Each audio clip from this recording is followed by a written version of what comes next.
Chapter 26 to 27. The air warped and reality split open as Break's time machine appeared several feet off of the ground.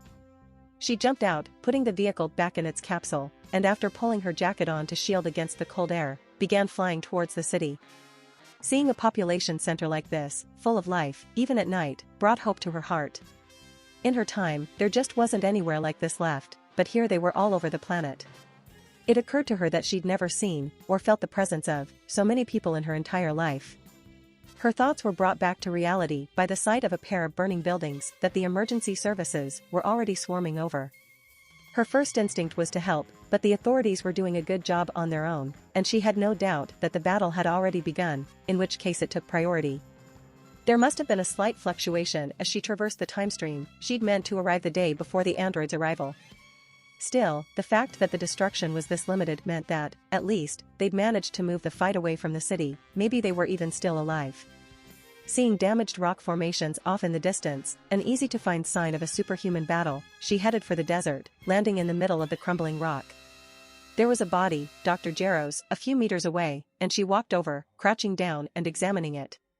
It's an android, but this isn't 17 or 18 more androids? Have I changed things this much just by coming back in time to warn them? I should have been more subtle. Well, at least they managed to beat this one. They seem to have gone in that direction, but where? I think I can sense them. They all seem to be alive, at least, but they're spread out. That group there must be onto something, they're not moving. She took off again, swallowing nervously. She knew she'd stand no chance against 17 or 18.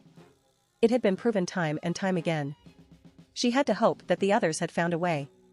So, who gets to fight Goku? 17 asked. I know you want to kill him as much as me. 18 shrugged. If you really want to fight him, go ahead. I'll take Raditz. Just remember not to kill Goku too quickly. Let me get a few hits in once he's beaten. Heh. Goku grinned nervously. Wow, hearing them talk about who gets to kill us, it's so creepy. Yeah, it's easily the second strangest conversation I've ever heard, Raditz replied. Second? I worked for Frieza for several years. You don't want to know. If you say so. They turned their attention back to the androids, who were beginning to advance. Okay, Goku readied himself for battle, here they come. Who'd have thought, after Piccolo, the saiyans, Frieza, Cooler, it's the Red Ribbon Army that produces the greatest threat to Earth. The tension was abruptly broken as Raditz ran out of patience and charged the androids. 18 stepped up to intercept him, but his first kick launched her across the room, right through the wall and out the other side of the mountain. 17 jumped past Raditz, heading for Goku. The younger Super Saiyan jumped back, avoiding the android's first few punches. They met head-on, and 17 fought Goku back into the lab's entrance. Raditz turned to the other fighters. You might want to get out of here. This mountain is getting in the way. What? Yamcha gasped, before turning and running, followed by Zarbon and Gohan. Raditz gathered all the power he could, then flung it out in all directions, completely demolishing the mountain and Jero's lab. Raditz hovered in the wreckage, seeing 18 waiting for him in the air. Hey, she called down to him. Are you done flailing around, beating up rocks? Oh, a comedian too. Raditz charged up at her, attacking first, but she caught his fist. He twisted around, elbowing her in the back of the head, and she used the forward momentum from the attack to spin downwards, kicking him in the stomach with both feet. Raditz staggered away through the air, holding his stomach with one hand. Not bad. Goku finally connected a punch to 17's shoulder, but the cyborg didn't flinch, grabbing Goku by the shoulders and headbutting him. Goku grunted in pain, ducking away and raising his guard to fend off the next volley of attacks. He jumped over a low strike, kicking 17 away and pursuing his foe. Where did he get so strong? 17 wondered. I might have to use full power in a minute, but then it'd be over far too quickly. Decisions. Look at them go, Zarbon said. They seem to be evenly matched. Do you think that they can win? Gohan asked. No, came the reply. It's like I feared, the androids are just too tough. The three observers looked around to see Break, landing on the ground near them. She was accompanied by Tien, Krillin, and Nail, who she'd met up with along the way. The Super Saiyan energy being given off by the fighters wasn't hard to track down. Are you sure? Tien was doing his best to follow the fight. They seem to be doing okay. Break shook her head. Even if the androids are fighting seriously, which I doubt, they have infinite energy. They can just stay on the defensive until their enemy gets tired. You can't beat them without a significant advantage to overcome that. It was chilling, seeing the monsters that had haunted her life born again. Should we help them? Gohan asked. Break frowned. I don't know if we can. 18 stood up straight and took a direct punch from Raditz without flinching. I wonder how long you'll last, she mused. You must realize sooner or later you're outclassed. She swatted his hand away, and they jumped back a step from each other. Say, you don't come with an instruction manual, do you? Raditz asked with a mocking smile on his face. Excuse me, is this tech support? I'm having problems with my combat android. She appears to be an arrogant bitch. This got him punched halfway through the forest, but he laughed as he picked himself up. Well, I'm starting to make up for all of Frieza's monkey jabs. Unfortunately, though he may have won the war of words, the actual battle was another moment entirely. 18 rocketed towards him, a high kick snapping his head back and knocking him to the ground again. You're getting stronger, aren't you? He coughed. Oh, I'm sorry, but humoring you by holding back was dragging on a bit. She shrugged. I was getting bored. Goku was experiencing similar problems. 17 was now blocking every one of his attacks, and when the android went on the offensive, Goku felt like his defenses were being tested to their absolute limits. Before long, a vicious elbow got through, doubling him over, and 17 followed up by taking hold of Goku's Super Saiyan hair, swinging him around several times to yelps of pain, and throwing him away into the horizon. The assembled fighters were unsure of what to do. I can't take this anymore. Gohan was shaking. Please, Gohan. Think. Nail put a hand on the young half-Saiyon's shoulder. Your father knows what he's doing. He wouldn't want you to get yourself killed. Let's face it, nobody stands a chance better than those two. But, we must be able to make some kind of difference. Krillin argued. Even if it's just slowing the androids down for a few seconds. 17 was repeatedly shoving Goku's head down into the sharp, rocky ground, drawing blood from small cuts all over his face. Gohan finally snapped. I don't care, he shouted. I'm coming, Daddy. He flew full speed at 17. Damn it. Tien growled. I guess we've got no choice now. Hiya. His Kaioken aura burst into life as he followed Gohan. He was followed by Krillin, Yamcha, and Nail. Zarbin and Break stood behind, deliberating. I think we're out of our league here. Zarbin said. Come on, there's no point dying like this. I'm not letting it happen again. Do what you want. HRR. Vayne stood out on Break's neck as she summoned her inner power. The now familiar golden light appeared around her as she powered up to Super Saiyan. As always when she transformed, reason slipped away. There was only the coming battle. Yeah. She charged in with no further thought, unslinging the power pole on her back and making straight for Android 18, who was driving another punch into Raditz's gut. 18 jumped, somersaulting over Break's head. Raditz's daughter saw the movement, lashing out with her weapon and catching 18 by surprise, knocking her back to the ground. The android stood up, dodging a second swing. Almost gently, she knocked Break into the air, appeared behind her and hit her back down. Break skidded along the ground, ripping up her trousers and cutting gashes into her legs, but she stopped herself, stood up and charged back in, firing a barrage of energy bullets at 18, who just laughed. She flew straight into the path of each one, knocking them out of the way with a simple wave of the hand, then dashed right up to Break and kicked her to the floor. Break fell out of Super Saiyan, fighting for consciousness and losing. I tried, father. Meanwhile, Gohan and Nail launched themselves at 17 from opposite sides. 17 let go of Goku, turning and blocking both attacks.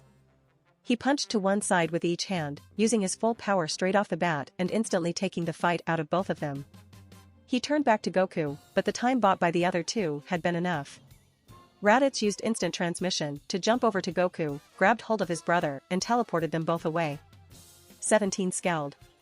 Where did they go? What was that? I have no idea.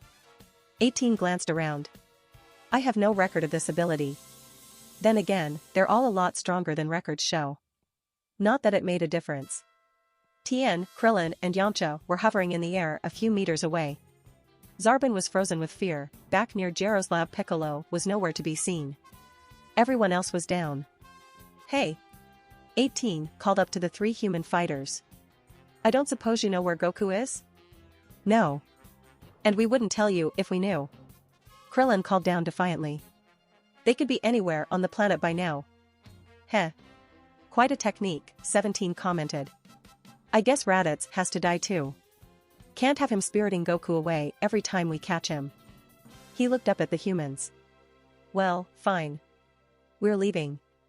We'll just search this planet for Goku. If you want to attack us, fine, but you can see how well your friends did. He indicated the beaten Saiyans and Namekian on the ground. The humans made no move, and 17 smiled. Smart choice. Well, see you around. The androids took off, heading into the sky in a roughly northwest direction. Sinking to the ground, the humans breathed out a collective sigh. Wow, that was close. Yamcha muttered. They all knew what he meant. Goku and Raditz were actually very close nearby, under an outcrop of rock. They'd had to hope that break had been right and the androids couldn't sense ki. It had worked, though, and now they had at least a short while to regroup, heal the wounded and plan their next step. Or so they thought. There was a deep rumble from the ruins of Dr. Gero's laboratory. Piles of rock cascaded down the mountain stump. Something was moving under there. The 4 fighters still standing stared in horror as a tall humanoid figure pulled itself out of the rubble, jumping down to the ground where they were standing. Zarbin gulped. That guy just came from the lab, he must be another android. And he doesn't seem to be damaged at all from when Raditz blew the place up, Tien noted. He must be pretty tough. The figure began to approach, and they saw him, more clearly. The android designated number 16 was massive, sporting green body armor, a red mohawk, and a chin that would make Jay Leno wince. His face was expressionless, which seemed somehow strange. Even the completely mechanical 19 had been capable of showing emotion. This one, it seemed, didn't share that trait. I don't like the look of this. Krillin tensed up, ready for anything, he hoped. Get ready, guys.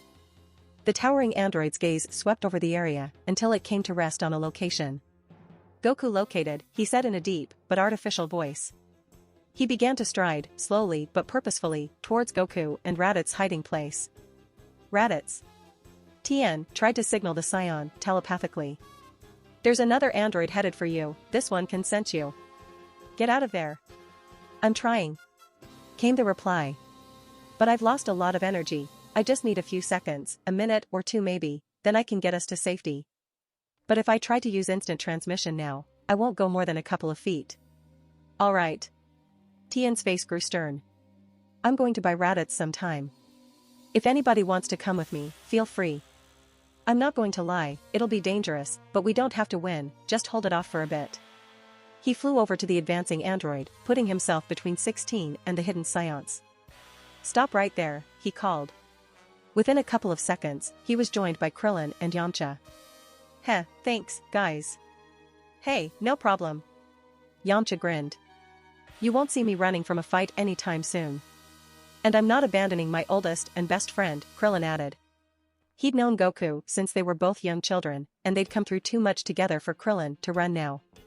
16 stopped, considering his opponents. Scanners indicate your power levels are insufficient to stop me. He frowned. Please, do not resist. I have no desire to harm you. I am only programmed to kill Goku.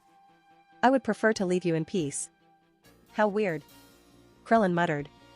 I guess Dr. Gero messed up with his personality. But not, unfortunately, with his motivation to kill Goku.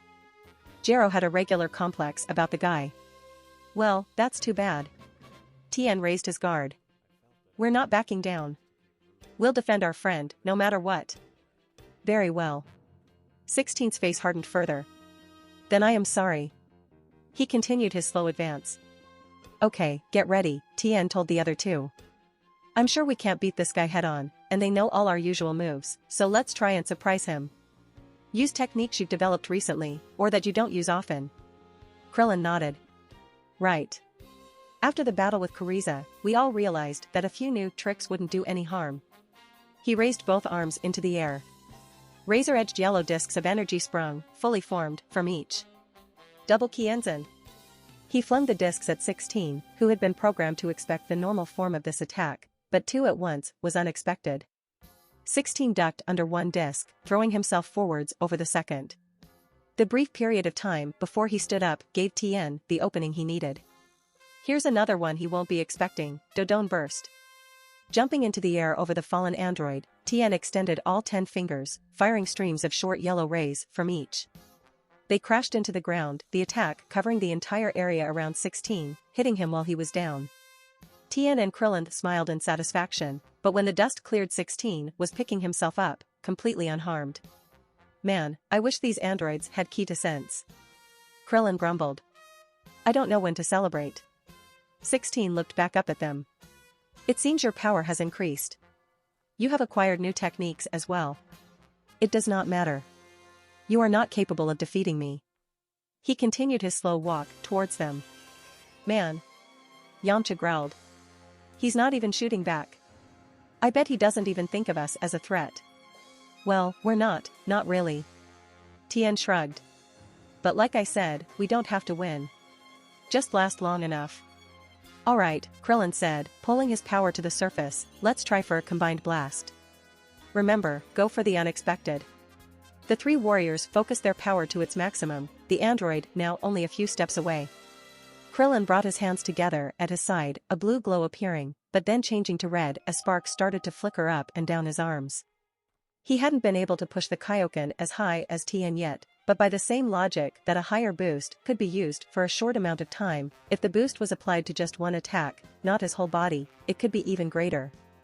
He swung his hands forwards. Kaiohamiha. Tien knew the android would be programmed to expect all of his usual tricks, but maybe he could overwhelm it with sheer quantity. Gritting his teeth, he separated into 4 copies.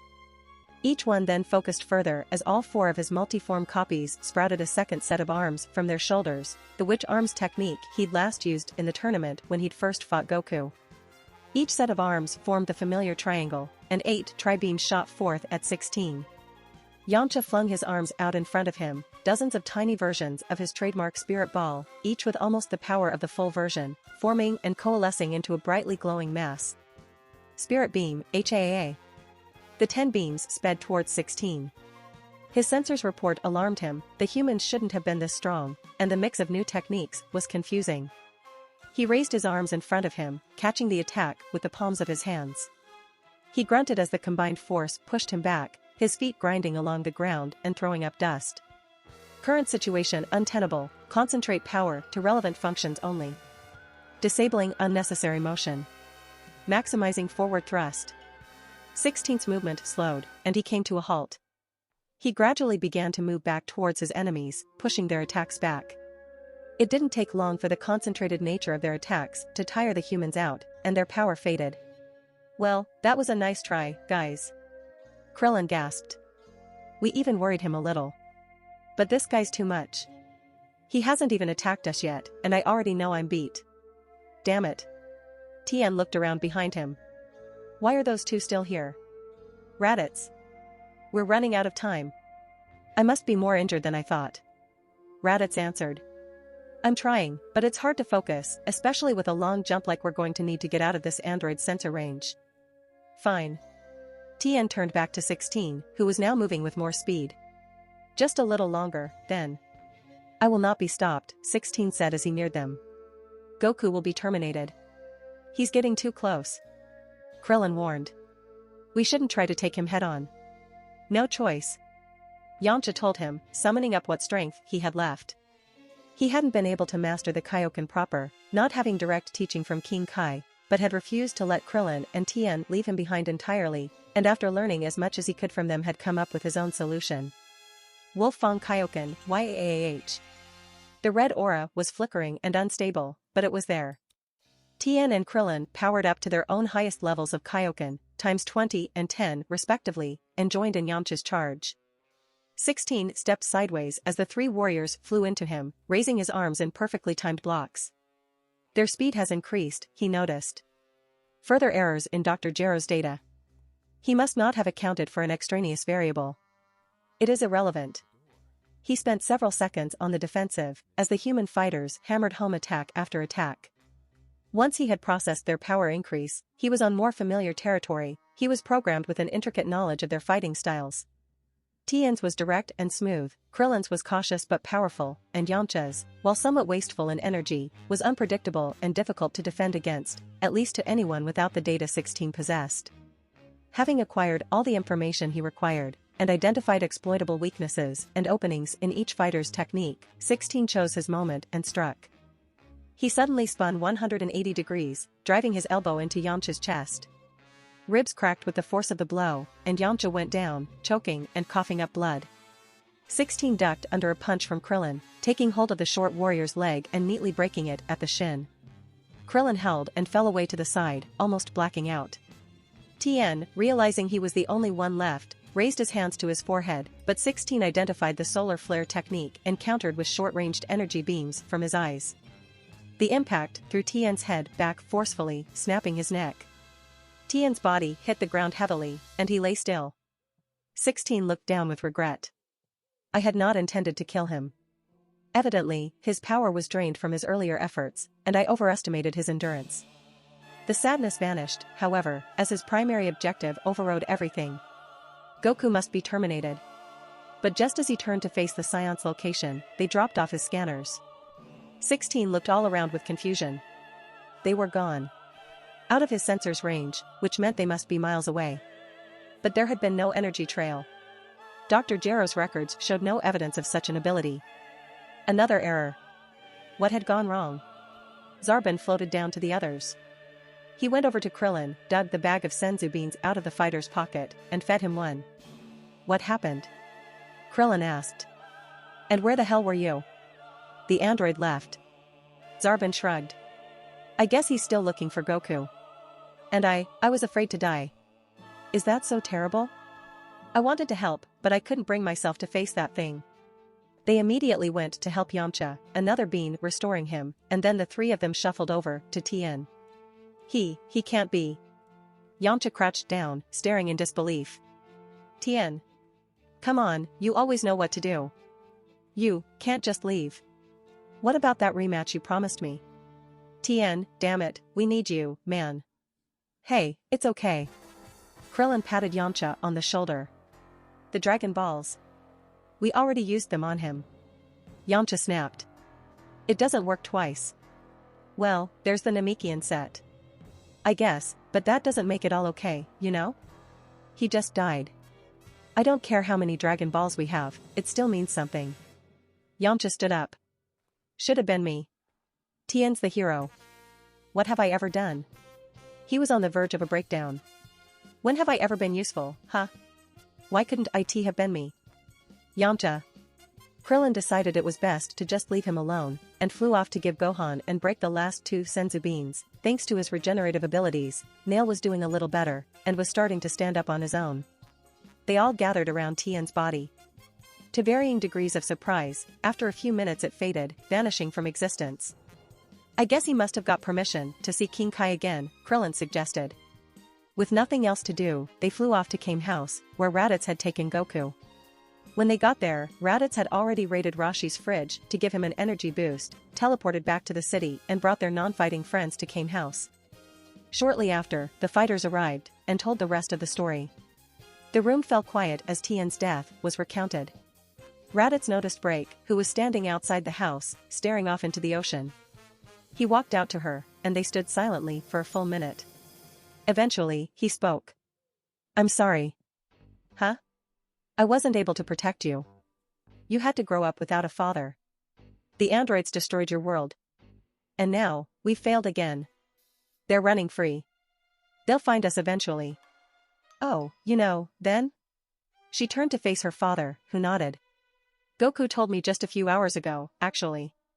I mean, you've already been born, so he decided it was safe. He smiled a little. But you've grown up strong, Break. I'm proud of you. She sniffed.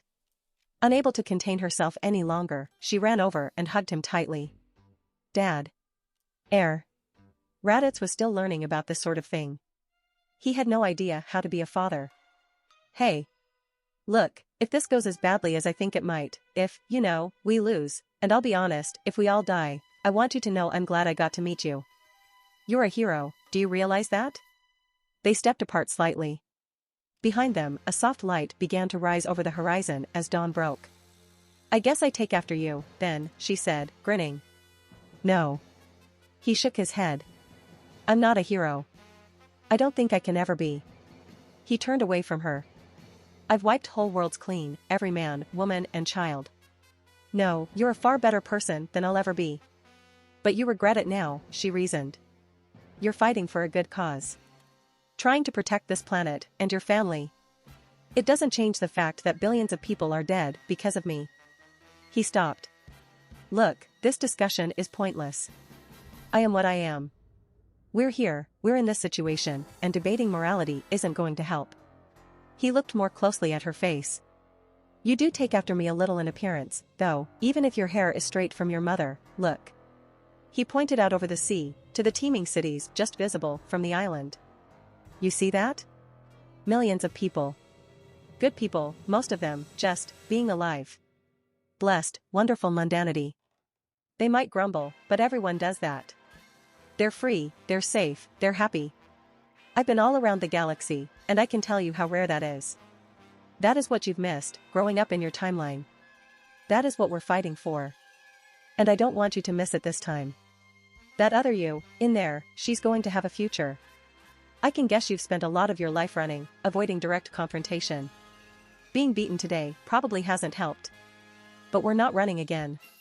The next time, we're fighting to the end. Do you have a plan?" she asked. He was wondering this himself. "Not a plan, as such, more of an idea. I've encountered it over and over.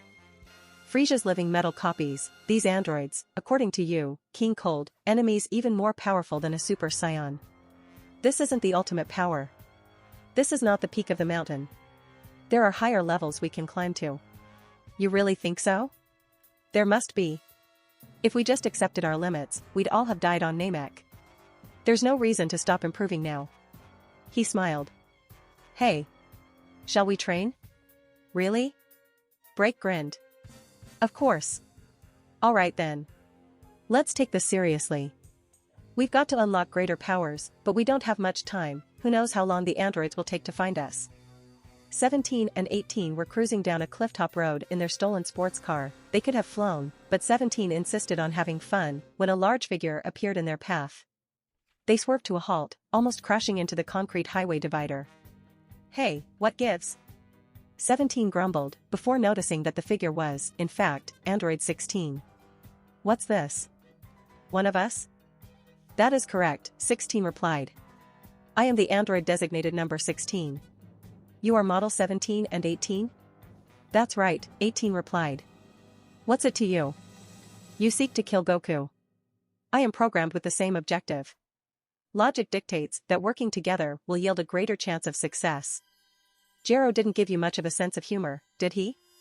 17 asked, shrugging. "But you're probably right. Hop on in. Making use of inferior technology is illogical," 16 commented as it sat in the back of the car, "but my calculations predict that the advantage of two allies outweigh the drawbacks of indulging your personality flaws." "Right." 17 scratched his head. "Whatever you say. Let's hit the road." Goku looked out the window, seeing Raditz and Break sparring several hundred meters above them. "Well, they're hard at work already.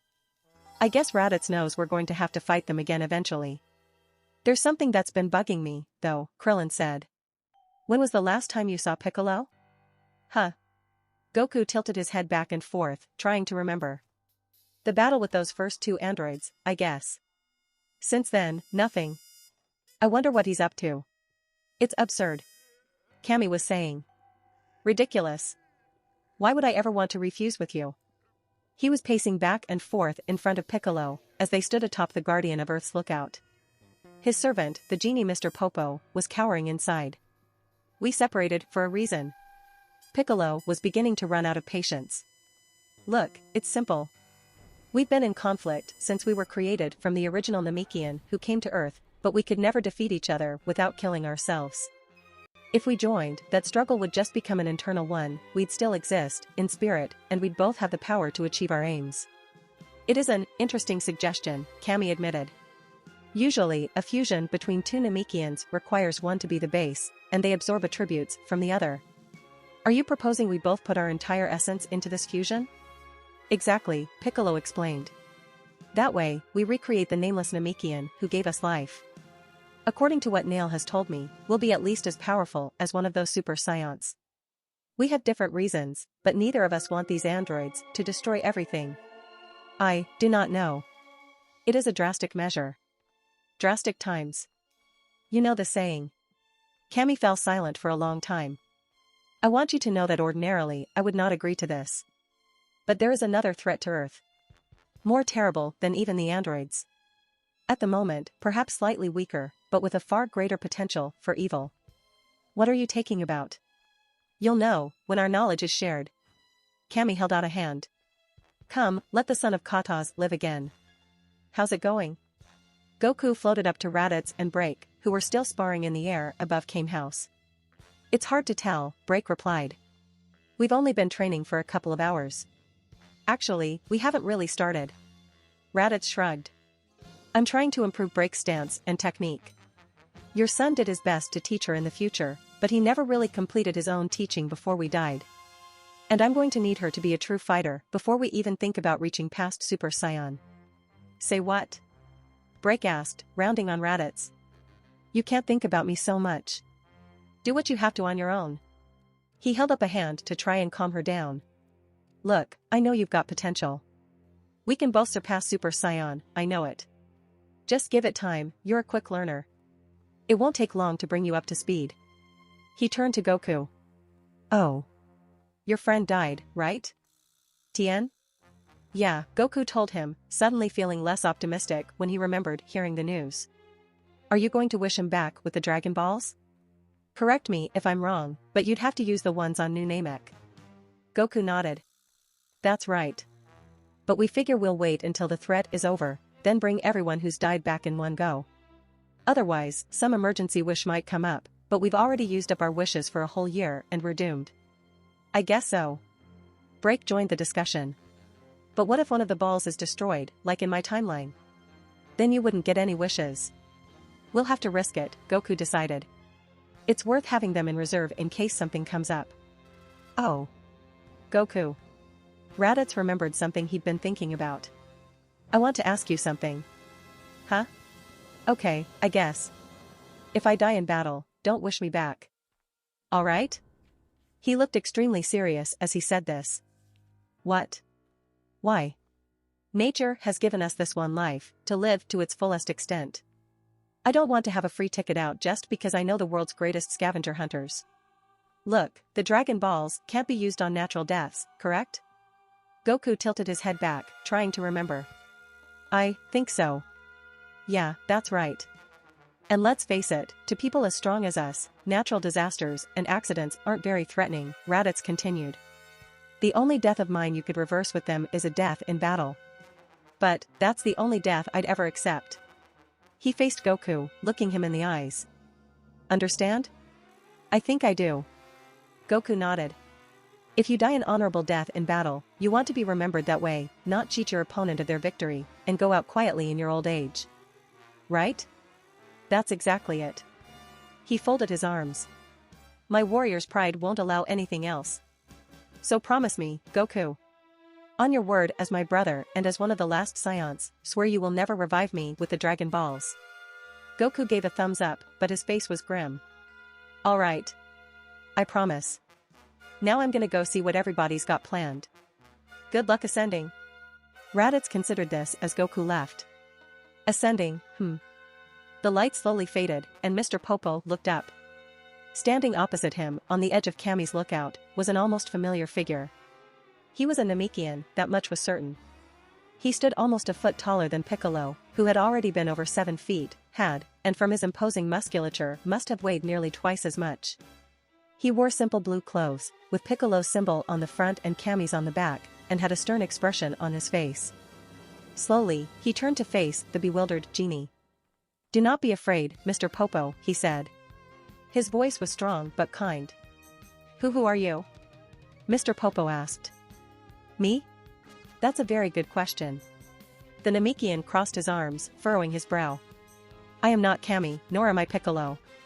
I have not existed as one being for a very long time. I am the son of Katas. I am the Namek who has long since forgotten his name. So, what should I call you? I'm not sure. It might not matter, anyway. You probably won't see much of me in the future. He shrugged. I won't? Why? The Namek smiled. I'm not fit to be guardian of Earth. It's Piccolo, you see. His evil taint still resides within me. He said this jovially, as if commenting on the weather. No, you'll have to find someone else. You know, you wouldn't make a half-bad guardian yourself, if you had a bit more self-confidence. Before Mr. Popo could speak, the Namek had taken off, his slipstream bowling his former servant over onto the floor. The Namek flew through the air. Cammy discovered a great and terrible evil during the last few days, but it's hard to follow. It masks its trail like a cunning animal. I can feel traces of it, where it's been in the past, but not where it is now. Damn. It's like trying to catch water in your hands. He flew onwards. It couldn't hide forever. Wait, what? Goku asked. That's right. Bulma held up the printout. Look, it's a Capsule Corp vehicle. But I don't recognize the model at all. And you say they found this in the middle of the jungle? How weird. Yeah, it was covered in moss and stuff like it had been there for years. Hey. Break, who, along with Raditz, was resting inside Kame House after a few hours training, leaned over, looking at the picture. That's my time machine. Everyone fell silent as she continued to speak. But it looks so old, it must be from further in the future than I come from. I wonder who used it. Whoever it was, they blasted their way out. See that hole in the canopy, there. She looked up. We should go check this out. Raditz stood up. I'll take you with instant transmission. We can't risk leaving a key trail, one of the androids can sense us. Bulma, you should come with us. You know Capsule Corp technology better than any of us. Right. Bulma nodded. Zarbon walked over. Then count me in too. What am I, a tour bus? Raditz muttered, as Break, Bulma, and Zarbon all placed a hand on his shoulder. Still grumbling, he teleported them all away, leaving everyone else to wait for their return. Chi-Chi was upstairs disciplining Gohan, but the rest were just milling around, waiting for new developments. The world seemed to be in a strange state of limbo at the moment. They didn't really have a direction. Master Roshi sighed. First the androids, now another time traveler, things are getting complicated. I know what you mean. Goku nodded. I liked it better when it was simple. Androids are coming in 3 years, train hard, fight, win. Well, we did all that, but then more of them came along, and we lost. Only we didn't. We're still here. And now there's this. He scratched the back of his neck irritably. I don't like this. Yeah, that's definitely my time machine, only not my version. My one's in one of my capsules in my pocket. Break peered at the aged vehicle. To see it in this condition, it's just creepy. Bulma was examining it too. Well, it's definitely a capsule model. Looks like something we might come up with in a couple of decades, I guess. Yeah, you will. Break smiled. You never failed to amaze me, you know. There were all these powerful fighters around, but it was still you that saved us 9 times out of 10. Bulma laughed. Huh. Sounds just like me. Trust you fighters to get into messes you can't handle. Still, I hope it doesn't come to that. If you can beat the androids in a straight fight, that'd be great. The prospect of trying to figure out a way to turn them off isn't exactly enticing. Break shrugged. Well, the future version of you has been trying for 17 years. If it was possible, I think you'd have done it. Well, I'll still take a look at it if I have to, but let's just focus on this for now. Yes, let's. Raditz agreed, standing a few paces away. Zarbon was on guard duty, hovering about a mile overhead. I'm already getting bored of this little field trip. Oh, hush. Bulma waved him into silence. We're investigating the unknown. Go punch something or whatever. Huh. Raditz scowled at her back as she turned to examine the time machine. Did you come up with that all by yourself? Bulma ignored him. Hey, Break. Give me a boost. Sure. Break hefted Bulma up until she could get a look into the cockpit of the time machine. Hey, what's this?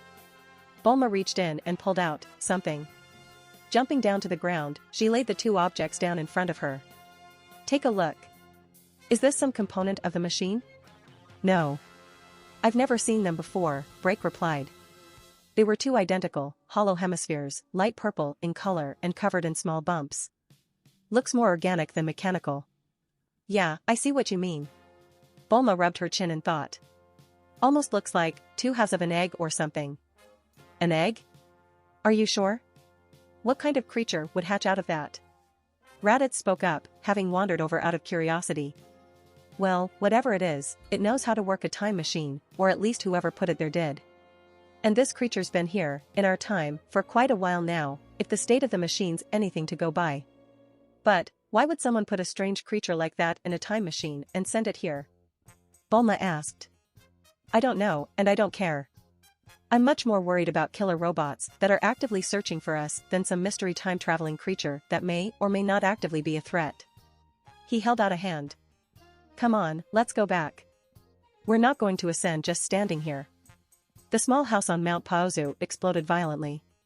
Stalking away from it, Android 17 ground his teeth. There. Not. Here. He complained. 18 rolled her eyes. Of course they're not here, 17. It's far too obvious. They know we're looking for them. She shook her head. You could have waited to blow the place up, you know. There might have been something worth taking.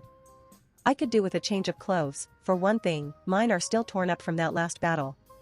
Oh, quit whining, 17 replied. If it means that much to you, we'll stop at a shop or something on the way. Let's just get going, she said. They returned to their stolen vehicle, where 16 was silently waiting for their return. He only spoke once they had started moving again.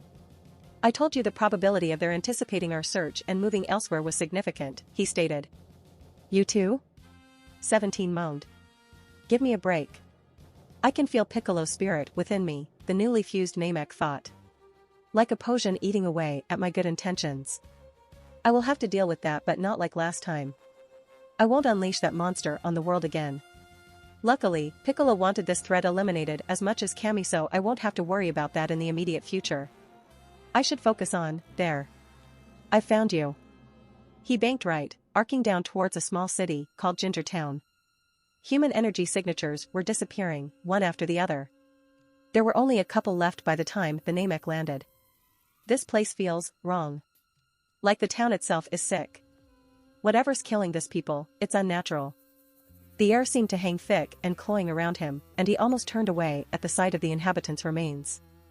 Of their bodies there was no sign, but their empty clothes lay scattered all around, like they had been sucked right out of them, or vaporized without touching the clothes. A few guns lay on the ground with them, spent cartridges dotting the road. They had fought back, evidently, but their foe had been beyond the level of mere firearms. If only there were more great fighters in the world, HM? His head turned as one of the last two human energy signals in the town faded. But at that moment, he'd felt the faintest flicker of another power. It had been small, but he knew it was just the tip of the iceberg, an extremely powerful being trying to hide itself. Without a doubt the culprit, he made straight for the town center, where he'd felt the signal. Whatever it was, it wouldn't escape. There you are. The voice startled the creature, which was obscured by shadows as it crouched in the corner. This distraction gave its human victim the moment he needed to try and flee. He leapt up, terrified yelps escaping his mouth, and scrambled away, but something lashed out from the darkness, stabbing into his back. With a sick gurgling sound, the very life was pumped out of him. His skin began to wrinkle and crack, as his insides liquidated and rushed up the appendage. His skin soon followed, and his clothes sank to the ground, an empty husk. The Namek watched all this in horror, and took a wary step back as the creature emerged. It stood even taller than he did, and was roughly humanoid, though otherwise it appeared to be somewhere between an insect and a lizard. It was colored various shades of green, speckled with black spots and the occasional splash of orange. There were gemstone-like black circles in the center of its chest and forehead, eerily reminiscent of Frieza's family. It had two horn-like protrusions extending at angles from its head, insectal wings stretching down its back, and a long, twisting tail ending in a needle-sharp stinger. What are you? The Namek growled. Why are you doing this? The creature hissed. Pico, no. No, not Piccolo. Not quite. It blinked a couple of times, its eyes narrowing to slits. Who are you? How does it know the name Piccolo? I am the Namek who first came to Earth. I created Piccolo and Kami many years ago, he replied. This was a test to find out how much it knew. Ah, I see. They fused, did they? It rasped. Unexpected, most unexpected. But nothing to worry about, you are still no threat to me. Still, what shall I call you? The Namek doesn't really work, now does it? He smiled. I've been giving that some thought, actually. And I've decided, I shall take the name of my father, the Honorable Namekian who spared me from my home planet's catastrophe. You can call me Katas. The creature opened its beak-like mouth, bearing 4 small fangs in a strange sort of grin. Ha ha ha, well then, Katas, let's get a move on. I know you're here to stop me, but you don't have a clue why I'm here. Trust me when I say you have no idea what you're getting into. My name is Cell, and I am the last opponent you will ever face. It crouched, like a spider tensing itself to pounce. Katas waited for Cell's attack, dodging to the right as its tail lashed past him, demolishing the building behind him. He struck back, leading with a low kick that Cell jumped over, making a grab for him with both hands. Katas jumped inside its guard, punching Cell in the jaw and sending it staggering back. He followed up with an elbow jab, but swung through Cell's afterimage, his foe appearing behind him, spinning and knocking him through a city block. Rising from the rubble, Katas scowled at the approaching creature. You're right, I don't know why you're here. So why don't you tell me? He raised his guard, waiting for the next attack. Very well. Your fused power is impressive, but hardly a match for my own, especially augmented by the people of this town. Cell laughed, a noise not entirely unlike styrofoam-coated fingernails on a chalkboard. So I suppose you won't live to tell anyone else. I, Cell, am the ultimate creation of Dr. Gero. Kata's eyes widened. What? Android 16's eyes flickered, concern briefly registering on his face. I detect 2 high powers in combat, he commented. What's this? 18 leaned back. Who's fighting? I do not know, 16 replied. The energy signatures do not match any in my database, or any of the warriors I fought earlier. However, their power is in the region of yours, if not quite your equal. There you go. 17 smiled. They're still no match for us, so it doesn't matter. I'm sure we'll run into them eventually. Let's just focus on finding Goku, alright? Which would be a lot faster if you didn't insist on driving the whole way. 18 muttered. You see, Cell continued, even now, hidden in a secondary, underground laboratory, Dr. Gero's supercomputer is continuing his work. It is programmed with his intelligence and personality, for all intents and purposes, it is Dr. Gero, but without the limits of a human mind. I was the final product of this computer, the ultimate bioandroid. I possess the ability to steal energy from others, something you'd know about if you watched the news. Town emptied by mystery killer, that sort of thing, I'd imagine. Katas frowned. But how were you created in such a short space of time? Gero himself hasn't been dead for long. Well, I'm not from your time period, Cell replied. But I know a little girl called Break, who owns a time machine. Well, I knew her. And now I own a time machine. Or I would if I had much use for it, but why would I? I come from a desolate future, with barely any life on the planet for me to absorb. So you can steal power? Kata spat. I'd hardly call you the ultimate creation just because of that. The androids from earlier were stronger than you. Ah, but that's not all, my friend. You see, I'm built from the combined DNA of the greatest fighters ever to grace this planet. Even yours. Not only that, I'm programmed with an innate knowledge of all their techniques. Let me demonstrate. He raised 2 fingers to his forehead, electric yellow bolts of power arcing off of them, crackling loudly. Special beam cannon. What the Katas couldn't believe the amount of power being generated by the attack. His power really is greater than mine, and he knows Piccolo's technique. Cell released the attack, and Katas tried to leap out of the way, but Cell was faster than him. In trying to dodge, Katas managed to get most of his body clear of the piercing beam, but it shot right through his left leg, bringing him crashing back down to the ground. Trying to ignore the pain, he rolled to the side as Cell's foot came crashing down where his head had been. He pushed off the ground with his good leg, landing 2 solid punches that knocked Cell flying. With some effort, he focused his internal energies and regenerated the damaged tissue in his leg, allowing himself to stand again. Alright, now where is he? He heard a hiss of a fast-moving object speeding through the air behind him, but before he could turn, Cell was upon him, the whip-like tail curling around to Kata's front and stabbing at his chest. Kata's ducked, causing Cell to stumble and nearly stab itself in the chest. It righted itself, but in its moment of hesitation, Kata struck another punch, putting Cell down. He banked right, arcing down towards a small city called Ginger Town.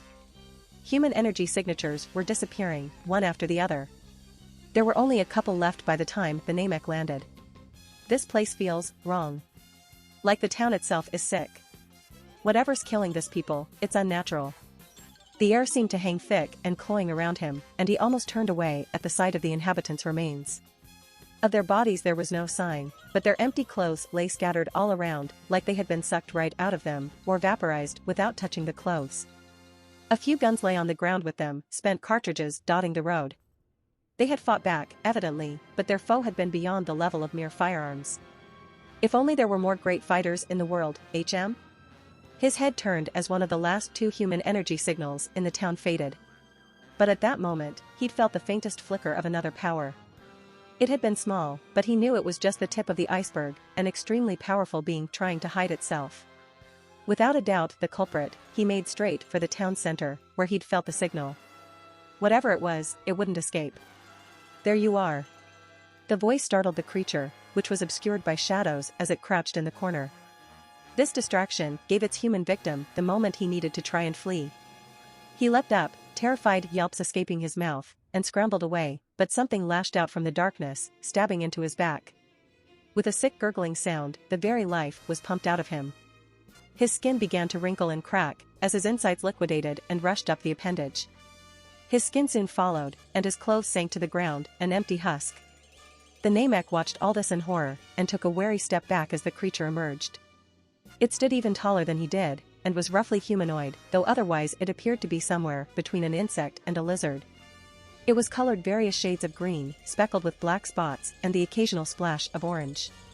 There were gemstone-like black circles in the center of its chest and forehead, eerily reminiscent of Frieza's family.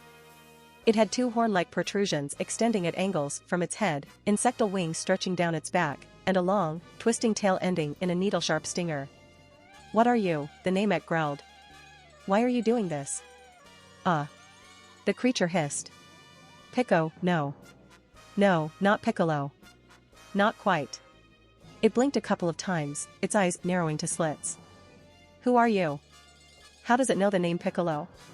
"I am the Namek who first came to Earth. I created Piccolo and Kami many years ago," he replied. This was a test, to find out how much it knew. I see. They fused, did they?" it rasped. "Unexpected, most unexpected. But nothing to worry about, you are still no threat to me. Still, what shall I call you?" "The Namek doesn't really work, now does it?" He smiled. "I've been giving that some thought, actually.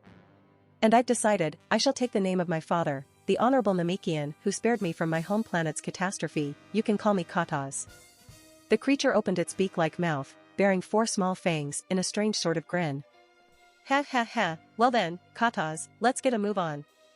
I know you're here to stop me, but you don't have a clue why I'm here. Trust me when I say you have no idea what you're getting into. My name is Cell, and I am the last opponent you will ever face." It crouched, like a spider tensing itself to pounce. Kataz waited for Cell's attack, dodging to the right as its tail lashed past him, demolishing the building behind him. He struck back, leading with a low kick that Cell jumped over, making a grab for him with both hands. Kataz jumped inside its guard, punching Cell in the jaw and sending it staggering back. He followed up with an elbow jab, but swung through Cell's afterimage, his foe appearing behind him, spinning and knocking him through a city block. Rising from the rubble, Kataz scowled at the approaching creature. "You're right, I don't know why you're here. So why don't you tell me?" He raised his guard, waiting for the next attack. "Very well. Your fused power is impressive, but hardly a match for my own, especially augmented by the people of this town." Cell laughed, a noise not entirely unlike styrofoam-coated fingernails on a chalkboard. "So I suppose you won't live to tell anyone else. I, Cell, am the ultimate creation of Dr. Jero."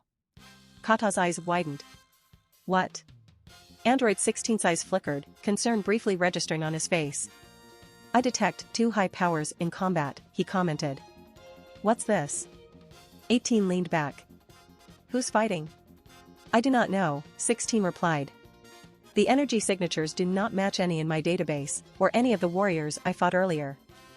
However, their power is in the region of yours, if not quite your equal. There you go.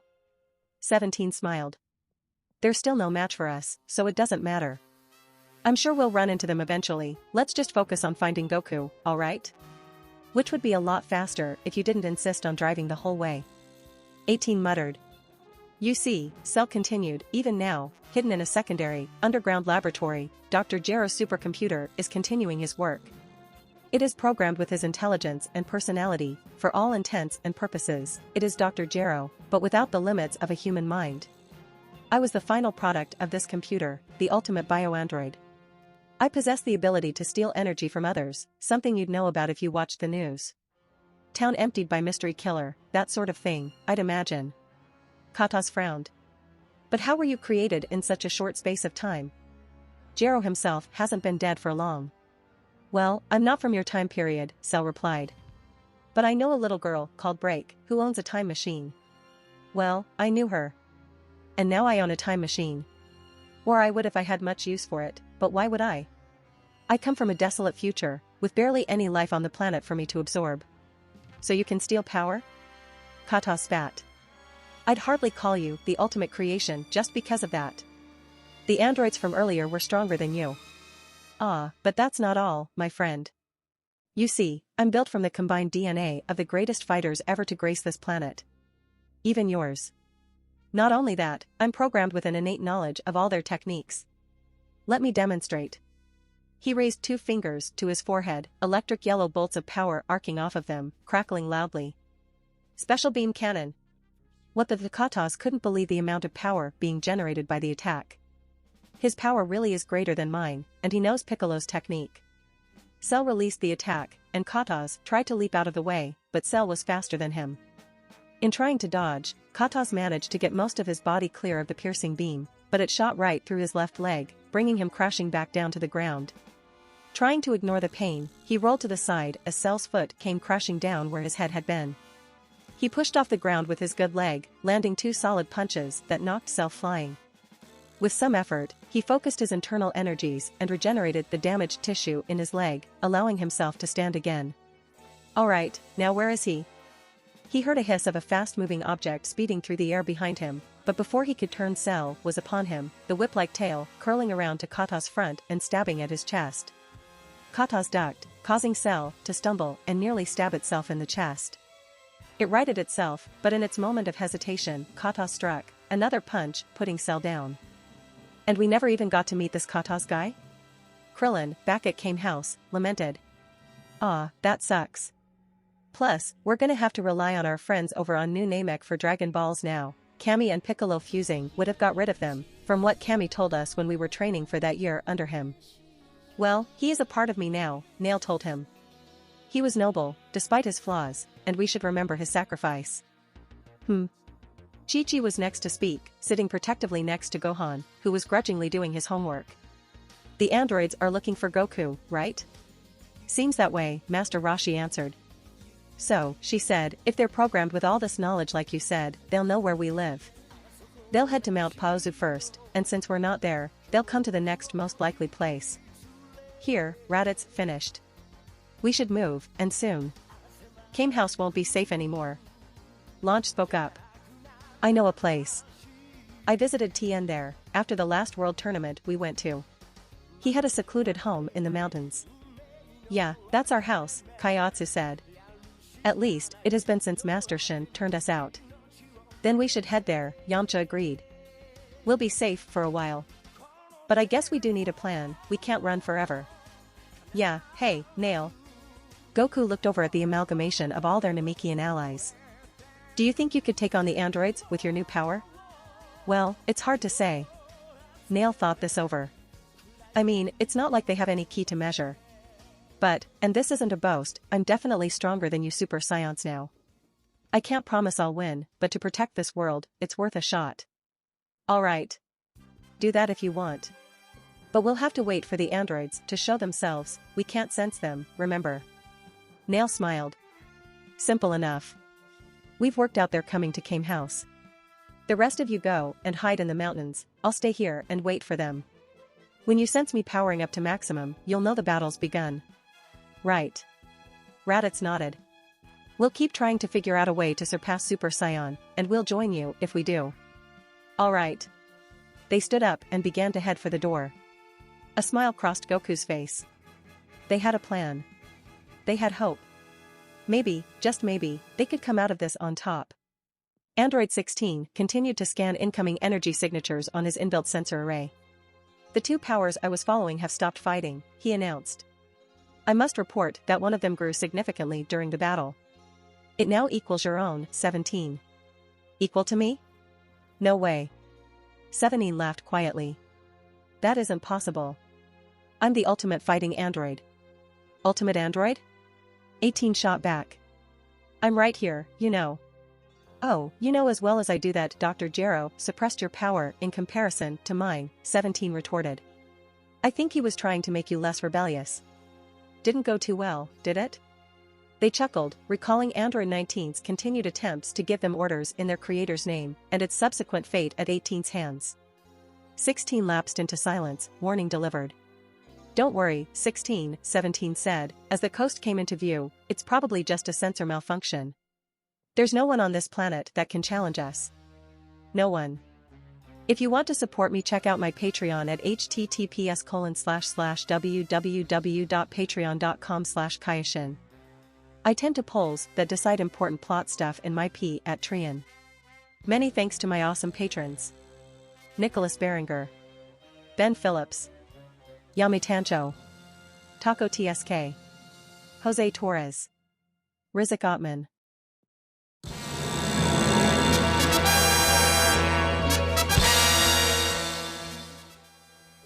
If you enjoyed the content, don't forget to give it a like and subscribe to the channel. I'll be here until next time.